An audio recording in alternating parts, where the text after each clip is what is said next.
আমন্ত্রণ সবাইকে road two democracy অনুষ্ঠানে। আপনাদের সঙ্গে আছে আমি সাইফুল হক। এই অনুষ্ঠানটি জেডএসআরএম এর সৌজন্যে শুক্র থেকে রবি এই 3 দিন এই সময় আরটিভিতে নিয়মিত সম্প্রচার হয়। দর্শক, পতিত শেখ হাসিনা সরকারের 16 বছরের শাসনামলে ডিজিটাল নিরাপত্তা আইন সহ নানানভাবে গণমাধ্যম ও সাংবাদিকদের উপর রাষ্ট্রীয় নিপীড়ন চলেছে। চলতি বছর মুক্ত গণমাধ্যম সূচকে বাংলাদেশের অগ্রগতি এবং সার্বিকভাবে গণমাধ্যমের পরিস্থিতির কিছুটা উন্নতি হলেও তা কাঙ্ক্ষিত জায়গায় পৌঁছানি বলে মনে করছেন বিশ্লেষকরা। কেউ কেউ অভিযোগ করেছেন 5 আগস্ট রাজনৈতিক পট পরিবর্তনের পর নতুন রূপ পেয়েছে এই দমনপীড়ন। বর্তমানে 266 জন সাংবাদিকের বিরুদ্ধে হত্যা অথবা সহিংসতা সংক্রান্ত অপরাধের অভিযোগে মামলা চলছে। পাশাপাশি সামাজিক মাধ্যমে ঘোষণা দিয়ে পত্রিকা অফিস ঘেরাও, গণহারে অ্যাক্রিডিটেশন কার্ড বাতিলের ঘটনা ঘটেছে অন্তর্বর্তী সরকারের সময়ে। সম্পাদক পরিষদের সভাপতি মাহফুজা আনাম বলেছেন, গণহারের সাংবাদিকের বিরুদ্ধে এ ধরনের মামলা ও আক্রমণ স্বাধীন সাংবাদিকতার পরিপন্থী। যদিও প্রধান উপদেষ্টার প্রেস সচিব শফিকুল আলম দাবি করেছেন সাংবাদিকতার জন্য এর চেয়ে ভালো সময় আর আসেনি। এদিকে গণমাধ্যমের স্বাধীনতা রক্ষা এবং সাংবাদিকদের নিরাপত্তা নিশ্চিত করার আহ্বান জানিয়েছেন বিএনপির ভারপ্রাপ্ত চেয়ারম্যান তারেক রহমান। এমন প্রেক্ষাপটে মুক্ত গণমাধ্যম দিবসে দাঁড়িয়ে দর্শক, আজ আমাদের আলোচনার বিষয়ে কতটা মুক্ত গণমাধ্যম, আর এই বিষয়ে আলোচনার জন্য আজ আমাদের সঙ্গে স্টুডিওতে রয়েছেন বাংলাদেশ ফেডারেল সাংবাদিক ইউনিয়ন বিএফইউজের সাবেক মহাসচিব সিনিয়র সাংবাদিক এম এ আজিজ, রয়েছেন দৈনিক যুগান্তরের সিনিয়র সহকারী সম্পাদক লেখক কলামিস্ট মাহবুব কামাল, এবং আমাদের সঙ্গে আরও রয়েছেন ঢাকা বিশ্ববিদ্যালয়ের গণযোগাযোগ ও সাংবাদিকতা বিভাগের শিক্ষক ডক্টর সাইফুল আলম চৌধুরী। আপনাদের তিনজনকে স্বাগত। দর্শক, আপনিও চাইলে আমাদের সঙ্গে এই আলোচনায় অংশ নিতে পারেন। স্কলে দেখানো নম্বরে ফোন করে দিতে পারেন আপনার প্রতিক্রিয়া, জানাতে পারেন আপনার মতামত, প্রশ্ন রাখতে পারেন, এমনকি লিখতে পারেন আমাদের ফেসবুক। আমরা সরাসরি চলে যাব মূল আলোচনায়। তবে যাবার আগে সম্পাদক পরিষদের সভাপতি জনাব মাহফুজা আনামের বক্তব্যটা একবার শুনে আসি। শেখ হাসিনার রিজিম যে এত জনধিকৃত হয়েছিলেন তার অন্যতম কারণ ছিল যে গণমাধ্যমের স্বাধীনতা ছিল না। আমরা ডিজিটাল সিকিউরিটি অ্যাক্টের এবং আরও অনেক আইনের আমরা ভিকটিম হয়েছিলাম। তবে এখন যে ব্যাপারটা আমি সত্যিকার অর্থে উদ্বেগ প্রকাশ করছি সেটা হচ্ছে যে বর্তমানে 266 জন সাংবাদিকের বিরুদ্ধে হত্যা অথবা ভায়োলেন্ট কোনো ক্রাইমের মামলা চলছে। এটা কিভাবে সম্ভব? ডিজিটাল আইনেও 200-র মতন বোধহয় বা কিছু বেশি সাংবাদিক হয়েছিল, 266 সাংবাদিক আজকে খুনের মামলা অথবা ভায়োলেন্ট ক্রাইমের আসামি। এটা আমি সাংবাদিকতা এবং আপনাদের সবাইকে বলছি, এটা আমাদের অসম্মানের কারণ। এটার অর্থ এই নয় যে কেউ কোনো দোষ করেনি। দোষ করে থাকলে তাকে সঠিকভাবে মামলা করে তাকে শাস্তি দেন, এবং তার সাংবাদিকতাতে আমরা কোনোভাবেই তার পাশে দাঁড়াবো না যদি সে সত্যিকার অর্থে সমাজের বিরুদ্ধে বা এই আগস্ট জুলাইয়ের আন্দোলনের বিরুদ্ধে তাদের অবস্থান ওরকম থাকে। কিন্তু আজকে 6 থেকে 7 মাস হয়ে গেছে তারা এই মামলায় পড়েছে। তাদের দৈনন্দিন জীবন এখন তো বলতে পারেন যে একটা ভয়ের মধ্যে থাকে। তারা মব জাস্টিসের মানে জাস্টিস হতা মব আক্রমণের তারা ভয় থাকে, এবং এরকম 2-একটা ঘটনা ঘটেছে। এবং এখন যে মামলার যে প্রবণতা, আপনি 100 জন 50 জন 20 জনের বিরুদ্ধে মামলা, তার মধ্যে একটা সাংবাদিকের নাম ঢুকাই দিল। আমি অনুরোধ করতে চাই সরকারকে, সরকার বিশেষ করে আইন উপদেষ্টা বলেন আমাদের কিছু করার নাই, জনগণের অধিকার আছে, তাদের মামলা করার অধিকার, আমি মেনে নিলাম মামলা করার অধিকার। বাট কোনো আইনের যদি অপপ্রয়োগ হয়, কোনো আইনের যদি মিসইউজ হয়, তাহলে কি সরকার কিছু করবে না?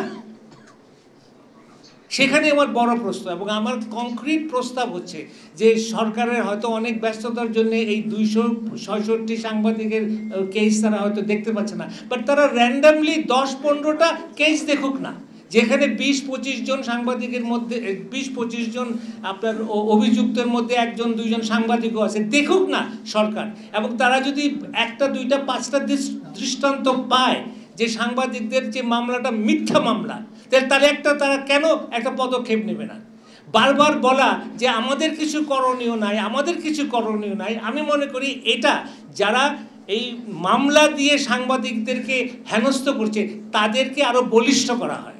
এই মুহূর্তে সাংবাদিকদের উপরে যে নির্যাতন হচ্ছে এই মামলা মাধ্যমে, এবং এটাও শুনেছি আমরা যে হত্যা মামলা কেন হত্যা মামলা দেওয়া হয়, কেন হত্যা মামলায় বেল পেতে অসুবিধা হয়। তো যে দিচ্ছেন মামলা সে সুপরিকল্পিতভাবে হত্যা মামলাকে জড়াচ্ছেন, কেননা যেন সে বেল না পায়। তো এগুলো তো আমাদের কাছে একদম প্রতীয়মান, সরকারের কাছে কি প্রতীয়মান হবে না? দর্শক, এতক্ষণ আপনারা সম্পাদক পরিষদের সভাপতি জনাব মাহফুজ আনামের বক্তব্য শুনছিলেন। আমরা চলে যাচ্ছি মূল আলোচনায়। শুরুটা করতে চাই দৈনিক যুগান্তরের সিনিয়র সহকারী সম্পাদক, লেখক ও কলামিস্ট মাহবুব কামাল আপনাকে দিয়ে। গতকাল মুক্ত গণমাধ্যম দিবস ছিল, তার একটা আলোচনা সভা আজকে হয়েছে, যেখানে সম্পাদক পরিষদের সভাপতির বক্তব্য আমরা শুনলাম। আমরা দেখছি যে এবারের সূচকে 16 ধাপ এগিয়েছে বাংলাদেশ। এখন এই এগোনোটা বর্তমান সময়ে যে সাংবাদিকতা বা গণমাধ্যমের আমরা অবস্থা দেখছি, সেটা কতখানি রিফ্লেক্ট করলো কি জানি। দেখেন, শফিকুল আলম সাহেব এসব কি বলেন, মানে বুঝি না। উনি বলছেন যে মিডিয়া এর থেকে ভালো সময় বাংলাদেশের সাংবাদিকতা আর আসে নাই। দেখেন, আই অ্যাসার্ট, বাংলাদেশের মিডিয়ার সবচেয়ে দুর্যোগময় সময় ছিল একদলীয় শাসনের পরপর, যখন 4টা সংবাদপত্র রেখে, সরকারি সংবাদ রেখে বাকি সবগুলিকে বন্ধ করে দেওয়া হয়েছিল। তখন সাংবাদিকরা ব্যাপক হারে আনএমপ্লয়েড হয়ে যায়। That was a very difficult time for journalist. এরপর এখন হচ্ছে আর এক ধরনের সবচেয়ে difficult situation, never in between আর এত হয় নাই, হয়েছে।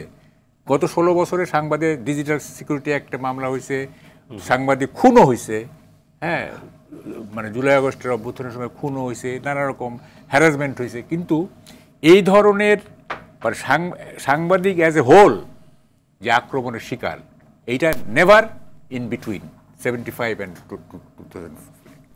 এবং দেখেন, অগাস্টের পরে, অগাস্ট বিপ্লবের পরে বা অভ্যুত্থানের পরে যে দুটা শ্রেণী সবচেয়ে বেশি আপনার টার্গেটেড হয়েছে, সেটা একটা হচ্ছে জার্নালিস্ট আর একটা হচ্ছে শিক্ষক। মানে ইনডিসক্রিমিনেটলি তাদের উপরে মানে আক্রমণ এসছে। আমি 8টার সময় ডিবিসিতে ছিলাম, আমি কতগুলি বললাম, যেমন ধরেন যে প্রথম আলো এবং ডেইলি স্টারের সামনে মব, তারপর ধর হাসরাত আবদুল্লাহ সময় টেলিভিশনে গিয়ে থ্রেট করা, তারপরে তো এই যে 3 জনের চাকরি চলে গেল ইত্যাদি, এইসব কিছু উদাহরণ দিলাম। তো আমি ডিবিসি শেষ করে আমি বাসায় আসতেছি, একজন আমাকে হিন্দু পত্রিকার একটা নিউজ আমাকে হোয়াটসঅ্যাপে দিল। তো ওটা পড়ে দেখলাম যে RRAG, মানে rights and risk analysis group নামে একটা আছে, দিল্লি বেসড। তার একটা রিপোর্ট করছে, সেখানে আমি যে যা বলছি ওখানে রিপোর্টগুলিতে একেবারে হুবহু সেগুলো আছে। আমি কিন্তু রিপোর্টটা আগে পড়ি নাই।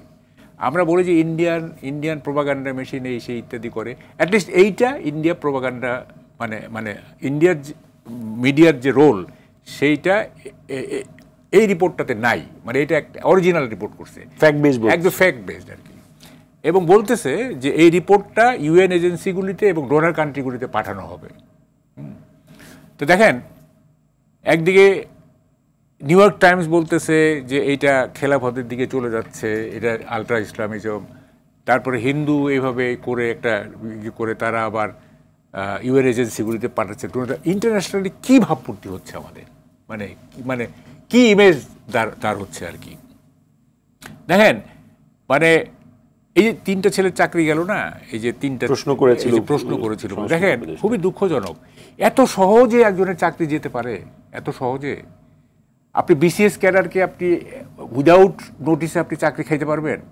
You have to go for a process, তাকে শো কজ মুক্ত অথবা অ্যাডবেস্ট আপনি ওয়েসডি করলেন, তারপরে একটা লং মানে প্রসিডিউর, তারপরে আপনি হয়তো তাকে অব্যাহতি পারেন।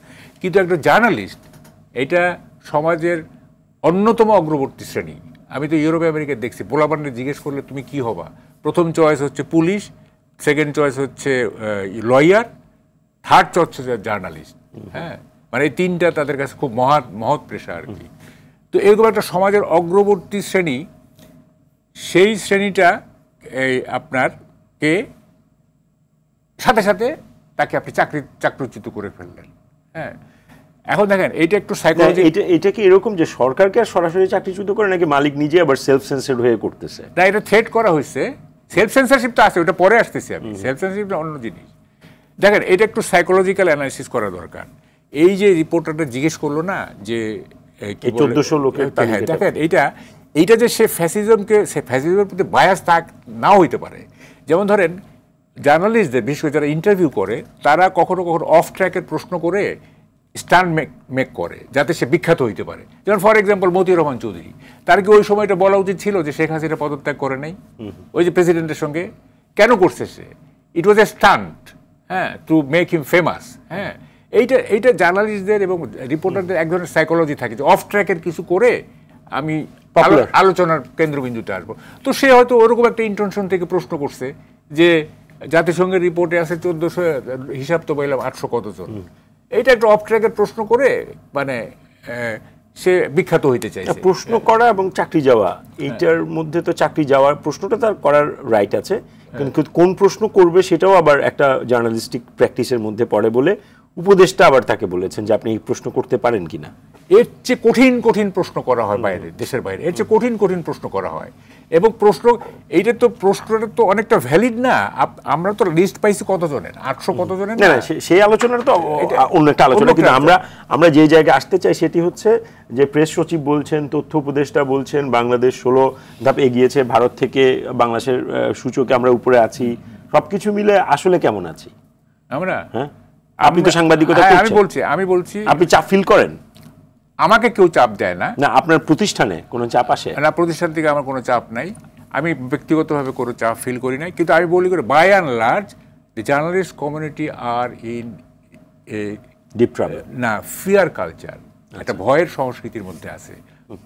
কখন কি হয়ে যায় এবং এই ভয়ের সংস্কৃতিটা মব ভায়োলেন্সের থেকেও কিন্তু তারা চিন্তা করে যে হ্যাঁ, যে কি করে ফেললাম, আবার কখন কি হয় না। হ্যাঁ, এই যে ভয়, দেখেন ভয়ের চাইতে ভয়ের সংস্কৃতি ডেঞ্জারাস। হ্যাঁ, ভয়ের সংস্কৃতি হচ্ছে ভয় হলো আপনি একবারই ভয় পাইলেন, আর ভয় করতে ইটস এ কন্টিনিউয়াস ভয়কে ভয় পাওয়া। এটা কন্টিনিউয়াস। আমি আবারও আসবো আপনার কাছে, এবারে যেতে চাই ঢাকা বিশ্ববিদ্যালয়ের গণযোগাযোগ সাংবাদিকতা বিভাগের শিক্ষক ডক্টর সাইফুল আলম চৌধুরী আপনার কাছে। যেমনটা উনি বলছেন যে সাংবাদিকদের মধ্যে একটা ভয়ের সংস্কৃতি কাজ করছে, আপনি কিভাবে দেখেন আসলে বিষয়টা? দেখেন, আপনি নিজে সাংবাদিক ছিলেন। হ্যাঁ ছিলাম। তো আমি 2007 সাল দিয়ে বলি, সেটা হচ্ছে 2007 সাল থেকে একটা ট্রেন্ড আমাদের মধ্যে শুরু হয়েছিল, সেটা হচ্ছে চায়ের দাওয়াত দেওয়া, ফোন করা।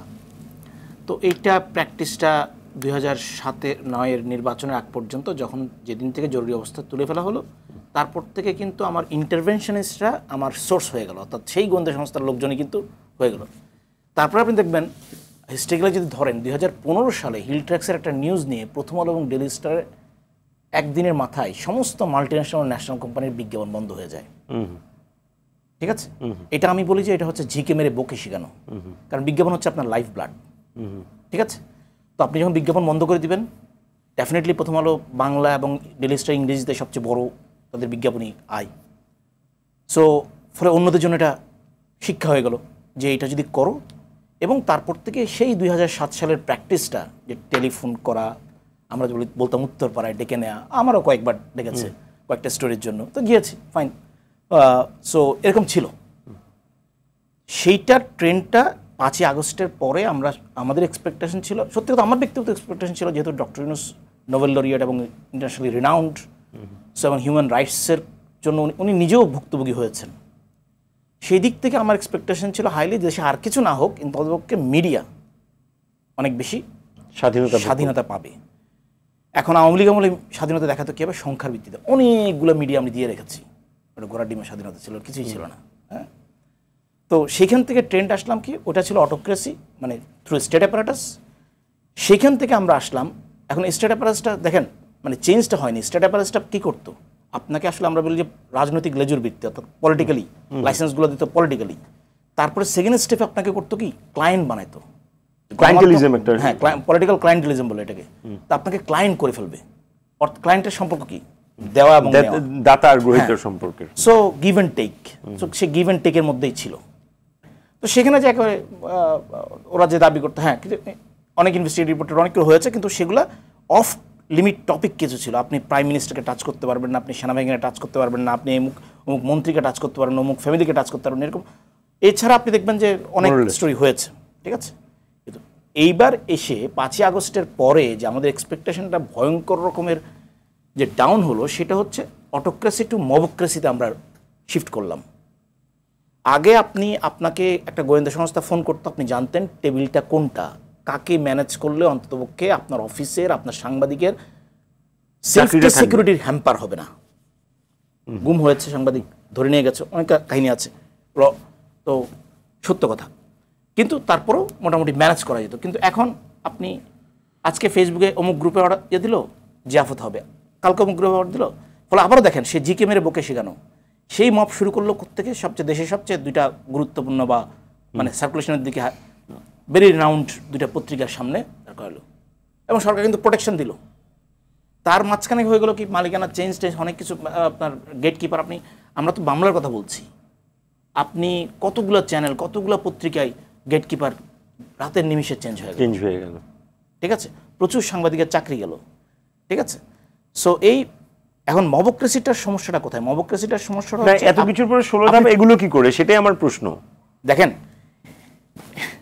আপনি এইগুলো হচ্ছে সব মানে কিছু ভ্যারিয়েবল থাকে, আপনি জানেন তো। এই ভ্যারিয়েবলগুলো হচ্ছে কতটা কিল হলো, কতটা কিডন্যাপ হলো, কতটা অন ফিল্ড প্রেসার হলো, কতটা গণমাধ্যম বন্ধ করে দেওয়া হলো। এটা কিন্তু কোয়ালিটেটিভ রিসার্চ না।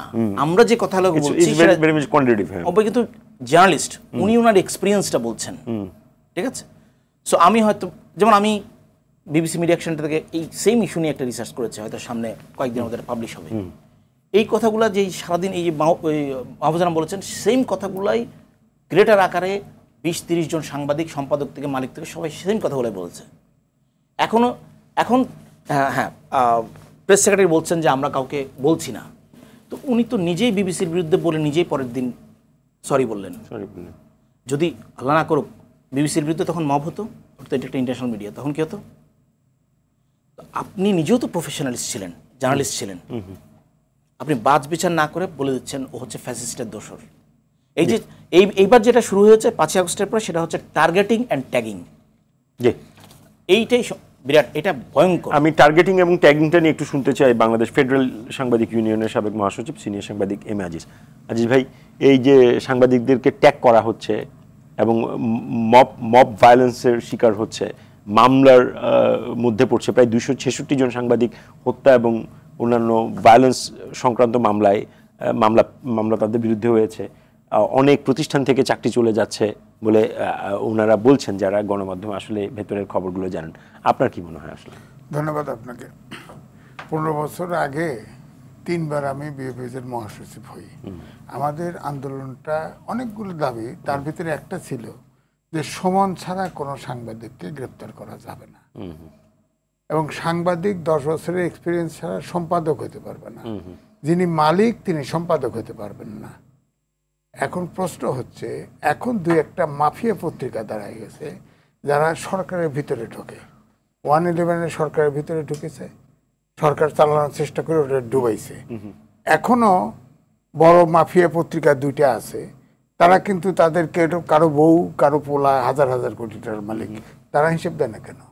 ওখানে সিনিয়র সাংবাদিক বেতন বেশি হলে চাকরি খাইয়ে দিচ্ছে, হচ্ছে তো। ধরেন যখন এই 5ই আগস্টের পরিবর্তন ঘটলো, তখন সমন্বয়করা দল বাঁধে প্রেস ক্লাবে আসছে। প্রেস ক্লাবে এসে তারা তালিকা দিছে, প্রেস ক্লাবে ইয়েস তালিকা দিছে, তারা ফেসিবাদের দোসর।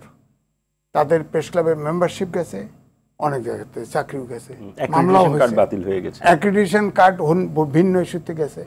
আপনি বলেন তো পৃথিবীর কোথায় আছে যে ঢালাওভাবে সব সাংবাদিকের অ্যাক্রিডিটেশন কার্ড বাতিল হয়ে যায়? আপনি ভুয়া টুয়া বাসেন, আপনার ঢালাওভাবে সব অ্যাক্রিডিটেশন বাদ, মেসেজটা কি যাবে?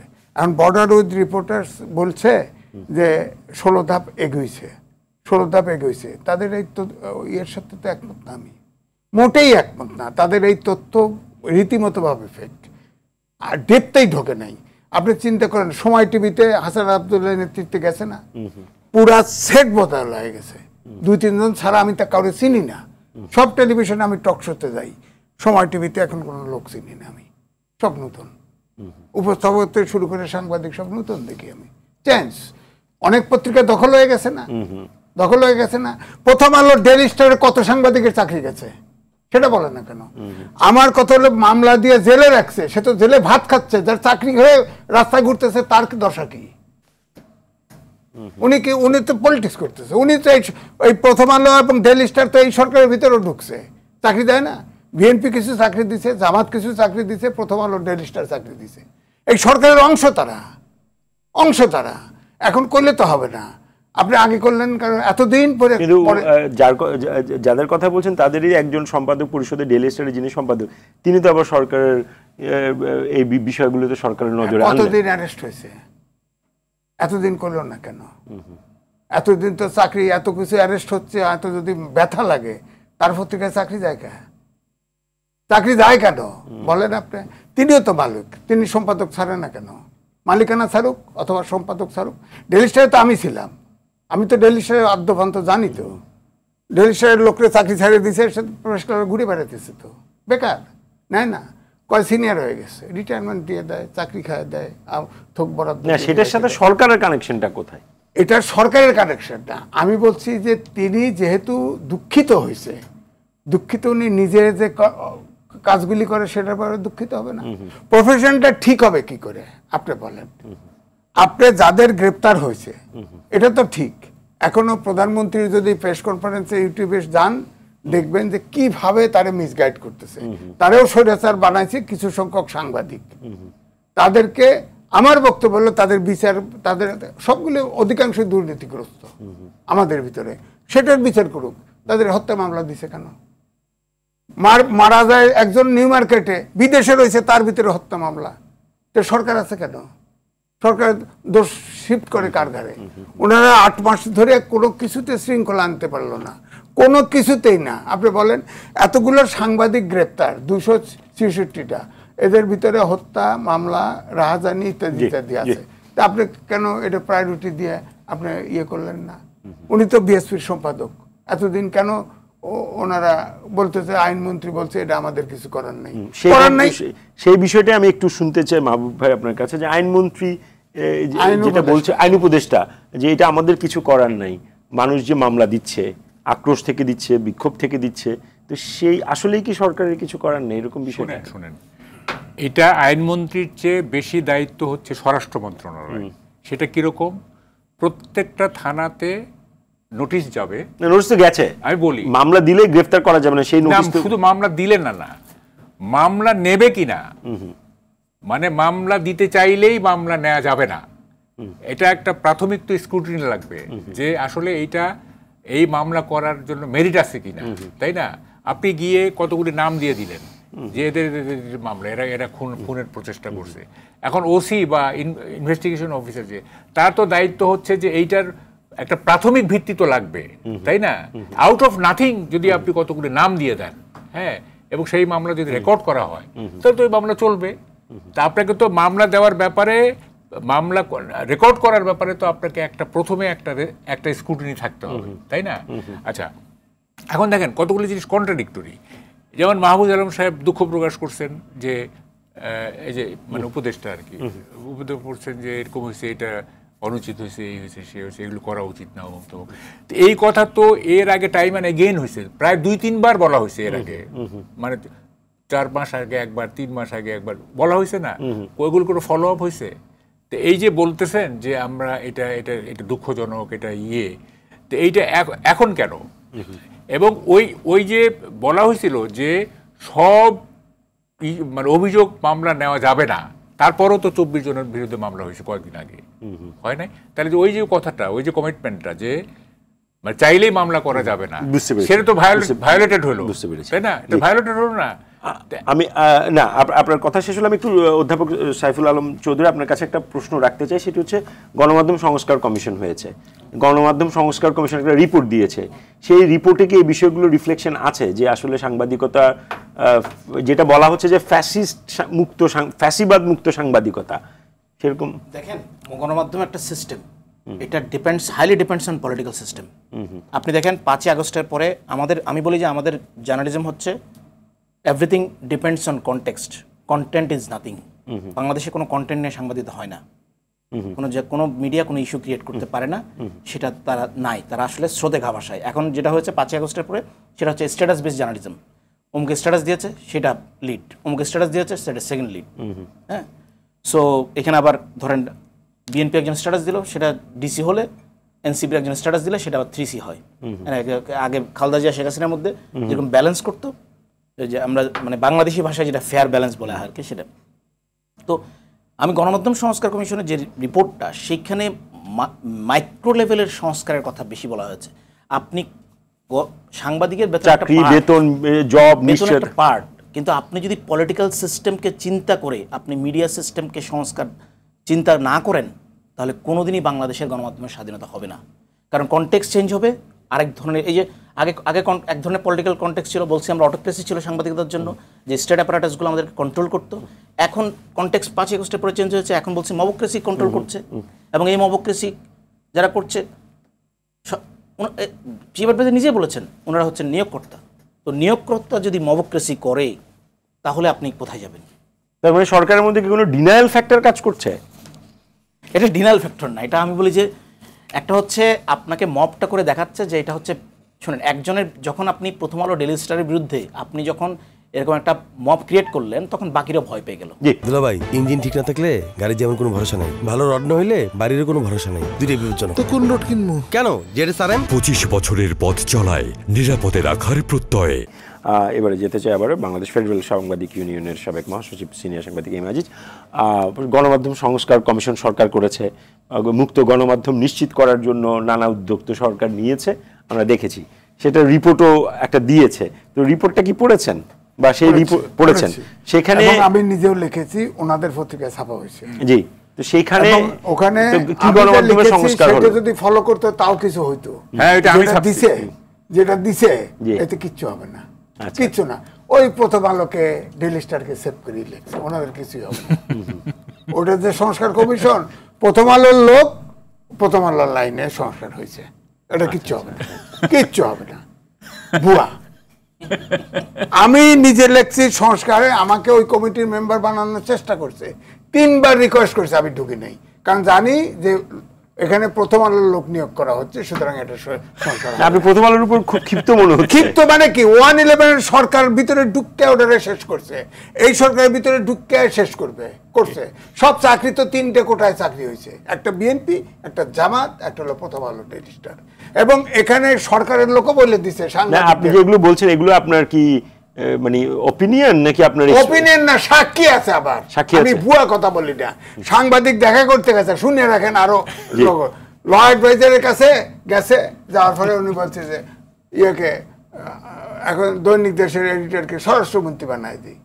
তো ওনার লোকই গেছে, ওই দৈনিক দেশের লোকই গেছে 2 জন। তখন পত্রিকা বের করার প্রসেস, তখন কাছে দেন দেন একটু পরীক্ষা, না না না, সে তো আমারই গ্রেপ্তার করে ফেলবে, এরকম অবস্থা। আবার ওনারাই বলে প্রথম আলোর সাথে একটু খাতির রেখেন, মানে কোনো কিছু সরকার পাইতে চাইলে প্রথম আলো ডেইলি স্টারের সাথে খাতির রাখতে হবে, নইলে পাবেন না কোনো সাংবাদিক। তো সুতরাং এই সরকার তো চালাচ্ছে, এখন এতদিন পরে এসে এনাদের জন্য কাটা কেন? প্রেস ক্লাবে তো ওনারাও মেম্বার, প্রেস ক্লাবে ঢুকে সমন্বয়কারীরা তালিকা ধরা দিয়ে গেছে সিগনেচার করে, তাদের চাকরি গেছে, তাদের বিরুদ্ধে খুনের মামলা হয়েছে, তাদের প্রেস ক্লাবের মেম্বারশিপ গেছে। সাংবাদিক কমিউনিটি, যে আপনিও তো একটা সংগঠনের নেতৃত্বে ছিলেন, সাংবাদিক কমিউনিটি কি করছে? সাংবাদিক কমিউনিটি এখন পলিটিক্যালি ওই আওয়ামী লীগের যারা ছিল আগে সমর্থক, তারা তো এরা যেমন না, এরা তো প্রেস ক্লাব কমিটি দখল করছিল, এখন আরেক গ্রুপ প্রতিশোধ দিচ্ছে। আমি এর ভিতরে নাই, দখল বলল মানুষের মধ্যে আমি নাই। আর পলিটিক্যালি হচ্ছে, তো পলিটিক্যালি সব পত্রিকার ভিতরে লোক সাংবাদিক বানায় ঢুকা দেওয়া, সাংবাদিক করছে না, দখল হয়ে যেতেছে, ভিতরে সব দখল হয়ে যেতেছে। এটা আমি টের পাচ্ছি। তো আপনারা শিক্ষক, আপনারা হয়তো টের পান না, আমি টের পাচ্ছি। তো সুতরাং এটা সব এই সমন্বয়কারী, এখন তো বলা যাবে না এনসিপি, তাদের ইনডাইরেক্টলি ডাইরেক্টলি সমর্থনে এটা হচ্ছে। প্রথম দিকে তো তারা কম্বিং অপারেশন করছে অফিসগুলোতে। আপনি বলেন তো, সংস্কৃতি উপদেষ্টাকে প্রশ্ন করার কারণে চাকরি যায়, আরে সাংবাদিক তো ক্ষমতাকে প্রশ্ন করার জন্যই সাংবাদিকতা, প্রশ্ন চাকরি গেল কেন? এবং তার শুধু তাই না, দীপ্তটিভির প্রকাশনা মানে সম্প্রচার বন্ধ হয়ে গেছিল। চিন্তা করেন তো, কিসের সাংবাদিকতা আছে? এখন কার ক্ষমতা আছে? কোন টেলিভিশনের ক্ষমতা? একটু শুনি কামাল ভাইয়ের কাছ থেকে, কিসের সাংবাদিকতা আছে? আমি বলি, এই সবাইকে বলতেছি আমি, সেটা হচ্ছে যে এই যে সরকারের মনোরঞ্জনের সাংবাদিকতা, মোজাম্মেল বাবু, নাইমুল ইসলাম খান, রূপা, ভোরের কাগজের সম্পাদক, এদের সংখ্যা কত? যারা সরকারের মনোরঞ্জন করে সরকার কি টিকিয়ে রাখার প্রতিশ্রুতি দিয়ে তারা অনৈতিক যে সম্পদ গড়েছে, এরকমের সংখ্যা কত? What is the number? Is it more than 50? Never.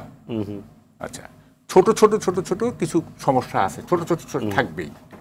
দেখেন, এই যে শিক্ষকদের উপরে যে যে কাণ্ডগুলো হলো না, আচ্ছা ধরেন একটা ইউনিভার্সিটি বা একটা কলেজ, সেটা কি ভাইস চ্যান্সেলর অথবা প্রিন্সিপাল ছাড়া চলতে পারে? চলতে তো পারে না। তাহলে তো কাউকে না কাউকে তো ভাইস চ্যান্সেলর করতে হবে, কাউকে না কাউকে তো প্রধান শিক্ষক করতে হবে, তাই না? গভর্নমেন্টকে তো করতে হবে। তাহলে গভর্নমেন্ট করছে, এখন মানে যে কেউ হইতে পারতো, টম ডিক হেরিক যে কেউ হইতে পারতো। এখন সে যখন ভাইস চ্যান্সেলর হইল, তখন প্রতিষ্ঠান চালানোর জন্য মিনিমাম একটা যোগাযোগ সরকারের সঙ্গে থাকতে হয়, নানা রকম ফ্যাসিলিটিস অমুক তমুক এই সেই থাকতে হয়। এটা না থাকলে প্রতিষ্ঠান চালানোই যায় না। যেমন ইউপি চেয়ারম্যান সরকারের সঙ্গে থাকতেই হবে, তাহলে গম পাবে না, পাবে না, থাকতেই হয়। তো কিছু কিছু হয়েছে, মানে আবার কিছু একটু বেশি দালালি করছে, কিন্তু আপনি বাই অ্যান্ড লার্জ এই যে ইনডিসক্রিমিনেটলি পদত্যাগ করাচ্ছেন, গলায় জুতার মালা পরাচ্ছেন, তাকে মানে অ্যাসল্ট করতেছেন ইনডিসক্রিমিনেটলি। আপনি এই স্যার আমাকে ওই গত বছরে আমাকে অপমান করছিল, এই করছিল, সেই করে, সুতরাং উনি স্বৈরাচারের দোষর, পড়াও গলায় জুতার মালা, যেটা ট্যাগিং এর কথা, যে ট্যাগিং, ওই প্রশ্ন ধরেই আমি বলতেছি, জুতার মালা পড়াও। এই যে বিভিন্ন জায়গায় যে শিক্ষা প্রতিষ্ঠানে যে ব্যাপক, কেন শিক্ষা বেশি হয়েছে জানেন? যেহেতু ছাত্ররা হচ্ছে ওখানে স্টেক হোল্ডার, সারা দেশের মেইন স্টেক হোল্ডার তো ছাত্ররা, তো ছাত্রদের প্রতিষ্ঠানই তো বেশি হবে এটা। হ্যাঁ, হয়েছে সব জায়গায়। কিন্তু গণমাধ্যমে কেন হলো তাহলে? আচ্ছা, গণমাধ্যমে কেন হলো? গণমাধ্যমে এইখানে দেখেন অনেকগুলো ফ্যাক্টর আছে, শুধু আজিজ ভাই তো সব বলে নাই। যেমন ধরেন যে কি বলে, সাংবাদিকদের যে বিভিন্ন সংগঠন আছে, তাই না? প্রেস ক্লাব আছে, তার বিএফইজি আছে, সব, সেইখানে তো পরস্পর বিরোধী গ্রুপ আছে, গ্রুপ আছে না? তো এখন এই গ্রুপিং থাকার কারণে পার্সোনাল লেভেলেরও সম্পর্ক খারাপ হয়েছে অনেক ক্ষেত্রে। যেমন ধরো নির্বাচনে ও আমাকে ভোট দেয় নাই বা এই করে নাই, সে আমার বিরুদ্ধে গ্রুপ তৈরি করে আমাকে হারাইছে, এরকম নানা রকম গ্রাস তো অতীতে আছে না?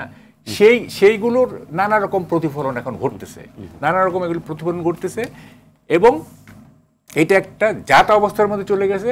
এবং যেটা সেলফ সেন্সরশিপ না, এখন দেখেন, আমি বিশ্বাস করি না যে সরকারের সরকারের থেকে মানে মিডিয়ার উপর কোনো চাপ আছে চাপ নিচের লেভেল থেকে, কোর্ট থেকে নাই, যেমন ইউনুসের পক্ষ থেকে, এটা আমি বিশ্বাস করি না। ডিজিএফআই, এনএসআই এগুলি থেকে খুব বেশি চাপ আছে আমি বিশ্বাস করি না। তারপরেও এক ধরনের সেলফ সেন্সরশিপ চলতেছে। হ্যাঁ, এটা সেলফ সেন্সরশিপ চলতেছে। এবং এখন তো ওই যে মার্ক টোয়েন বলছিল একটা সুন্দর কথা, if you do not read newspaper you are uninformed, if you read newspaper you are misinformed. এই অবস্থায় চলে গেছে এখন। আপনি সংবাদপত্র না পড়লে ইউ আর আনইনফর্মড, আর যদি পড়েন তাহলে মিসইনফর্মড। এখন যেটা দাঁড়াইছে, এখন সোশ্যাল মিডিয়া এখন প্রিডমিনেন্ট হয়ে যাচ্ছে, যেটা দেখেন, এটা আপনি সময় কম। লিজ ট্রুস যখন প্রাইম মিনিস্টার হইল, এই যে আপনার ঋষি সুনাকের আগে, উনি একটা কমিশন করে দিয়েছিলেন যে প্রিন্ট মিডিয়াকে বাঁচিয়ে রাখতে হবে, কারণ সোশ্যাল মিডিয়া যে অ্যাগ্রেসিভ হয়েছে, এবং সোশ্যাল মিডিয়া যেহেতু আনএডিটেড, সেহেতু এখানে গুজব এইটা সেইটা বেশি হয়, এবং এই কারণে গণতন্ত্র বিপন্ন হয়ে পড়তে পারে। আর যেহেতু প্রিন্ট মিডিয়া নানা মানে টেবিলে এসে এডিটেড হয়ে ফাইনালি হয়, এইটা মোর রেসপন্সিবল, মোর ক্রেডিবল এবং অ্যাকসেপ্টেবল মোর। সো এখন সোশ্যাল মিডিয়া যেহেতু ওভাররুল করতে না পারে প্রিন্ট মিডিয়াকে, উনি একটা কমিশন করে দিয়েছিলেন যে প্রিন্ট মিডিয়াকে বাঁচিয়ে রাখতে হবে, তা না হলে। ইংল্যান্ডে ছিলাম, কমিশনের একজন মেম্বার আমার সুপারভাইজার, লিজ ট্রুস। হ্যাঁ, আমি লন্ডনে ছিলাম গত ডিসেম্বর। আমি লন্ডনে ছিলাম, আমাকে বাংলা প্রেস ক্লাবের সাথে 3 মাস ছিলেন। হ্যাঁ, বাংলা প্রেস ক্লাবের সাথে আমার একটা মত বিনিময় হয়েছিল, তো তখন আমি এইগুলো জানছিলাম আর কি। তো এখন দেখেন সোশ্যাল মিডিয়া যেভাবে প্রিডমিনেন্ট হয়ে উঠতেছে, হ্যাঁ, না সেটা তো সোশ্যাল মিডিয়ার মানে স্ফিয়ারটাকে একেবারে ডিফারেন্ট স্ফিয়ার। আমরা যেগুলোকে লিগেসি মিডিয়া বা ট্রেডিশনাল মিডিয়া বলি, সেখানে আমি আসলে বুঝতে চাচ্ছি, আমি এই কথাটি একটু অধ্যাপক ডক্টর সাইফুল আলম থেকে শুনতে চাই, যে সরকারের সরাসরি চাপ উনি বলছেন নাই, তাহলে যদি চাপ না থাকে তাহলে না, সরকারের সরাসরি না, সরকারের একেবারে কোর জায়গা থেকে কোনো চাপ নাই। আজিজ ভাই বলেছেন চাকরি যাচ্ছে, সেই কনসার্নটাও আপনারা ব্যক্ত করেছেন, সম্পাদক পরিষদও ব্যক্ত করেছে। তাহলে সমস্যাটা কোথায় হচ্ছে? মানে আমি যদি এভাবে বলি, 5 আগস্টের থেকে সাংবাদিকতার মধ্যে কোনো পরিবর্তন কি আদৌ এসছে? আসছে, পুরো আসছে, একই অবস্থায় আছি। এটাই পরিবর্তন? হ্যাঁ, একই অবস্থায় আছি। অর্থাৎ এখন সেলফ সার্ভিসশিপ বাড়ছে। আগে ভয়ে পারে নাই, এখন নিজেরা ভয় পায়। কারণ ওই যে প্রথম থেকে ছাত্রদের ব্যবহার করছে, ওই ভীতিটা সর্বত্র আছে। মামলায় কেন হয় 500 জন মামলা? আগেও তো হয়েছে, হাসিনার সময় হয়েছে, এখনো হয়।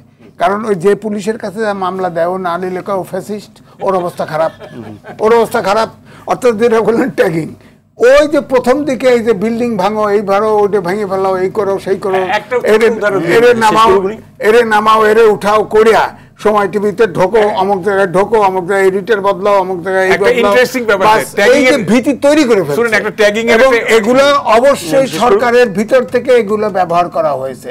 যেহেতু পুলিশের একটি প্রশাসন ইনএক্টিভ কাজে সহযোগিতা নেয়, এই ছাত্রদের ব্যবহার। ডক্টর সাহেবুল, আমি আসবো। আচ্ছা, 18 বছরের এক ছেলে, সে টিকিট নাই, স্টেডিয়ামে ঢুকতে পারে নাই, তাকে গেটম্যান বাধা দিয়েছে, তোমার তো টিকিট নাই, ঢুকতে পারে নাই, সে ওখানে বক্তৃতা দিচ্ছে। কাল থেকে এখানে যারা খেলা দেখতে আসবে সবাই ফ্যাসিস্টের দোষর। This is Bangladesh. মানে ফ্যাসিস্টের দোষর বানানো, এর মতো সোজা কাজ পৃথিবীতে আর কিচ্ছু নাই, বাংলাদেশে নাই। আমার প্রশ্ন হচ্ছে, আপনি ট্যাক্স দেন কেন? দেন সরকারকে কেন ট্যাক্স দেন? নাগরিক, এটা আমার তো নাগরিক দায়িত্ব, আমাকে সিকিউরিটি দিবে, আমার ফ্যাসিলিটি ইনশিওর করবে, সোশ্যাল সিকিউরিটি, তাই তো? আপনার পুলিশ দিয়ে কখনো মানে আপনি দিনের পর দিন সিকিউরিটি দিতে পারেন না। সোশ্যাল সিকিউরিটি যেটা স্টেট দেয়, সরকার দিবে আপনাকে, সেজন্য আমি আপনি ট্যাক্স দিই।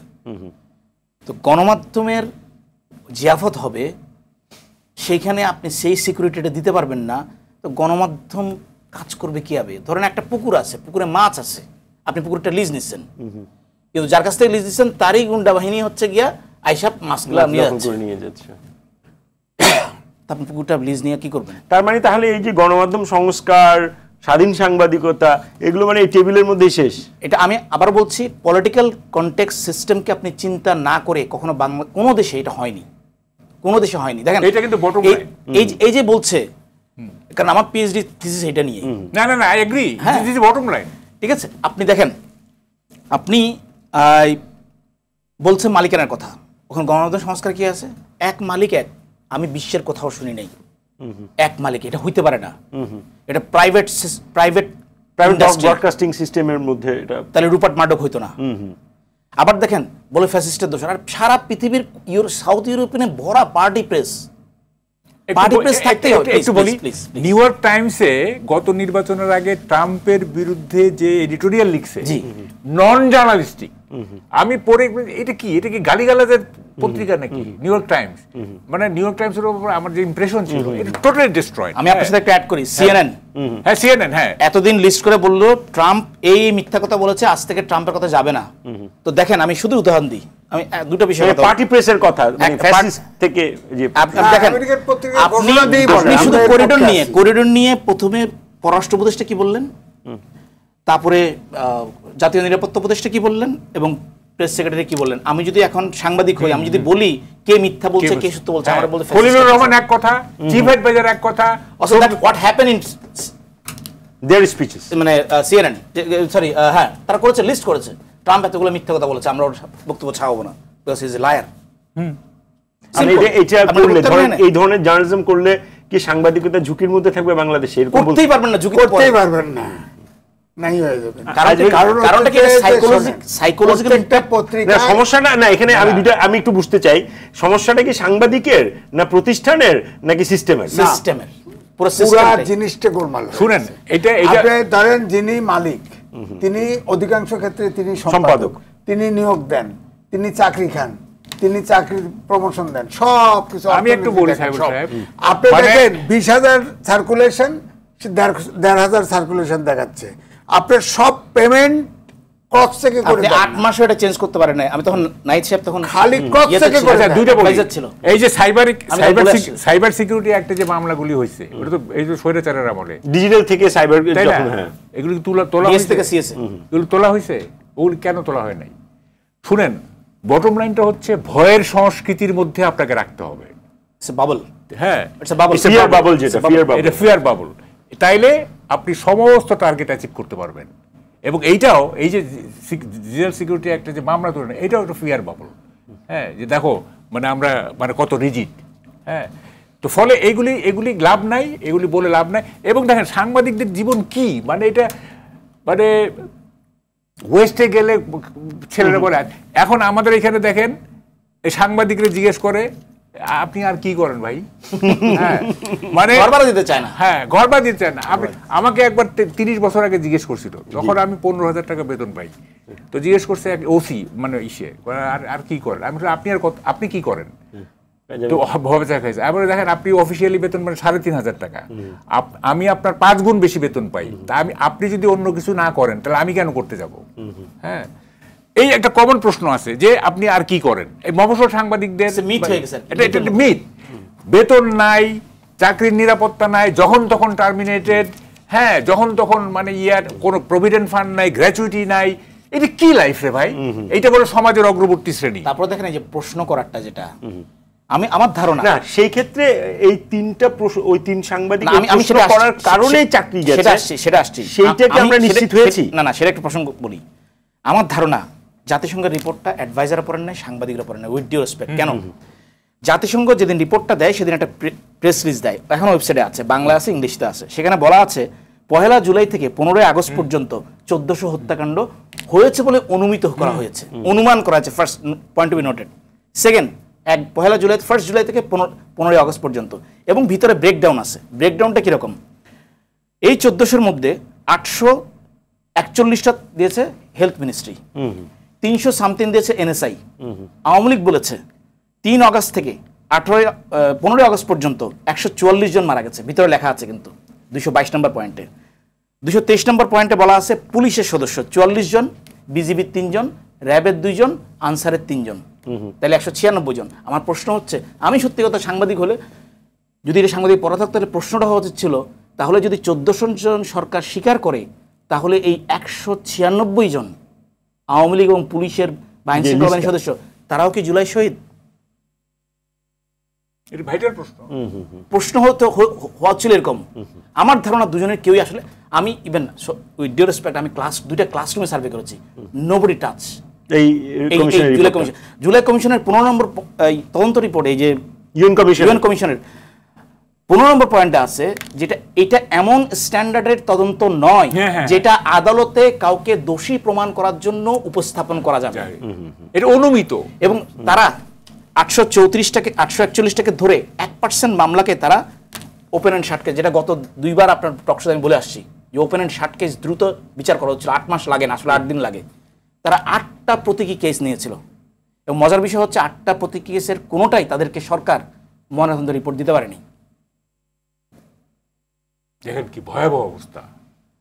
আপনি ভিতরে পড়েন, এগুলো আমার কথা না, ভিতরে পড়েন। সাংবাদিকের প্রশ্ন হচ্ছিল এইগুলো।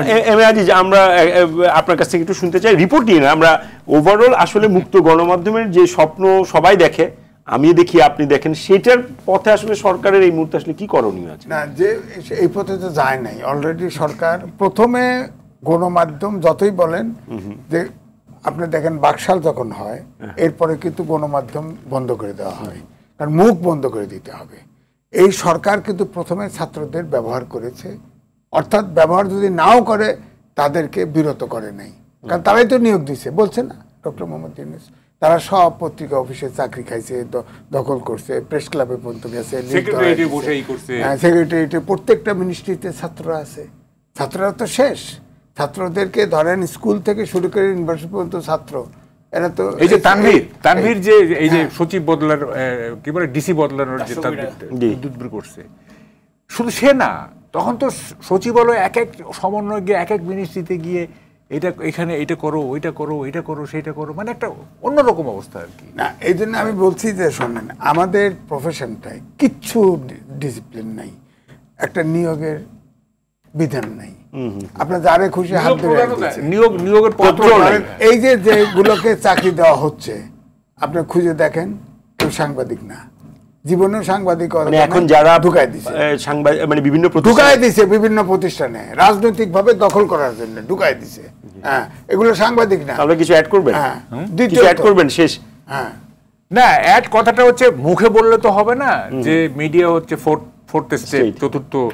ওই যে বলছিল ওই যে Jefferson, had I been left with two options, state without journalism and journalism without state, I would have preferred journalism without state.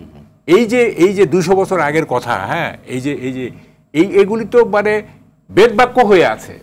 তো আমরা শুধু মুখে বললে হবে না ফোর্থ স্টেট, মুখে বললে হবে না যে স্বাধীনতা ইত্যাদি, এইটা রিয়েলি করতে হবে। এবং এই কারণে এন্টায়ার বিষয়টাকে আপনাকে মানে যেটা পলিটিক্যাল সিস্টেমের মধ্যে চেঞ্জটা, হ্যাঁ, এইটা যে কি বলে মিডিয়া সংস্কার কমিশন, যেটা এইটা it is incomplete to some extent, it is মানে কি বলে ফল্টি।